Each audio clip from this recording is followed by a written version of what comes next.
Right breaking చూస్తున్నాం. యావత్ ప్రపంచం ఎప్పుడెప్పుడా అని ఎదురు చూస్తున్న G7 సమ్మిట్ రేపటి నుంచి కెనడాలో జరగనుంది. G7 దేశాల 51వ శిఖరాగ్ర సదస్సు కెనడా స్కిన్ వేదికగా ఈ నెల 15 నుంచి 17 వరకు నిర్వహిస్తున్నారు. అమెరికా అధ్యక్షుడు డొనాల్డ్ ట్రంప్ G7 దేశాలపై విధించిన సుంకాల నేపథ్యంలో సమావేశం రసాభాసగా మారే అవకాశాలున్నాయి. అలాగే పశ్చిమాసియాలో ఉద్రిక్తత వేళ సమావేశం ప్రాధాన్యత సంతరించుకుంది. సమ్మిట్లో ఇరాన్ ఇజ్రాయెల్ వార్పై చర్చించే ఛాన్స్ కూడా ఉంది. అటు కెనడా స్కిన్ G7 సభకు కెనడా ప్రధాని కార్నీ 3 ప్రాధాన్యతలను ప్రకటించారు.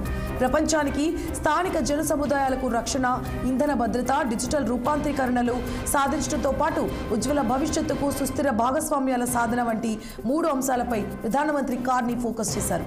ఇదే అంశానికి సంబంధించి మరిన్ని అప్డేట్స్ ని మా ప్రతినిధి అశోక్ ఫోన్ లైన్ లో అందిస్తారు. అశోక్,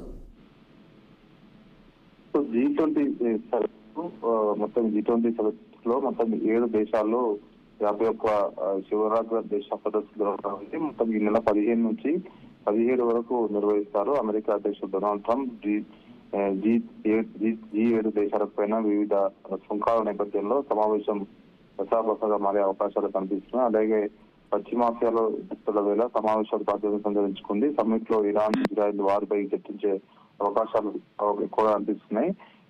ఈ ఇరాన్ ఇజ్రాయెల్ మధ్య గత 2-3 రోజులుగా ఆందోళన పరిస్థితి నెలకొంది. వార్ నడుస్తా ఉంది. కాబట్టి ఇప్పుడు కెనడాలో జరిగే G7 సదస్సుకి పైనే ప్రధానంగా చర్చ నడుస్తా ఉంది.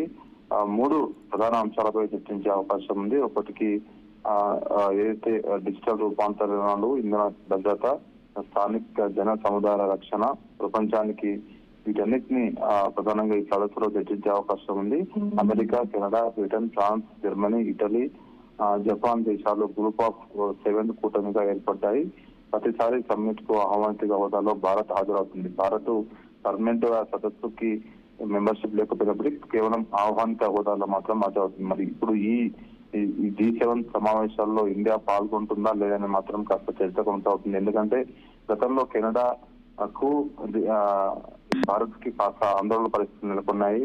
అయితే ప్రస్తుతం అయితే గతంలో కెనడా సంబంధించిన భారత్ సంబంధించిన విషయాలు జోక్యం చేసుకోవడం, కొన్ని కీలక అంశాలపైన ఇరు దేశాల మధ్య ఆందోళన పరిస్థితి నెలకొన్న నేపథ్యంలో మరి భారత్ కెనడా వెళ్తుందా లేదా తెలియాల్సిన అవసరం ఉంది. జస్టిస్ ట్రూడో హయాంలో భారత్ కెనడా సంబంధాలు దెబ్బతినడం వల్ల మరి ఈసారి భారత్ హాజరవుతుందా లేదా అని మాత్రం కాస్త సందిగ్ధత నెలకొంది. మరి ఈ నెల 15 నుంచి 17 వరకు ఈ సమావేశాలు జరుగుతాయి. మరి భారత్ హాజరవుతే ఎలా ఉంటుందని దానిపై చర్చ కొనసాగుతుంది.